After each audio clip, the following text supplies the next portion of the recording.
तत्ते पदं संग्रहेण प्रवक्ष्ये सर्वद्वाराणि संयम्य मनोहृदि निरुध्य च मूर्ध्यादायात्मनं प्राणम्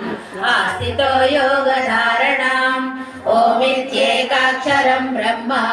व्याहरन् मामनुस्मरन् यः प्रयातीत्यजन् देहं स याति परमां गतिम् अनन्यचेताः सततं यो मां स्मरति नित्यसः तस्याहं सुलभं पात नित्ययुक्तस्य योगिनः मामुपेत्य पुनर्जन्म दुःखालयमशाश्वतं नाप्नुवन्ति महात्मानः संसिद्धिं परमां गताः आब्रह्मभुवनाल्लोकाः पुनरावर्तिनोऽर्जुन मामुपेत्य तु कौन्तेय पुनर्जन्म न विद्यते सहस्रयुगपर्यन्तम् अहर्यद्ब्रह्मणो विदुः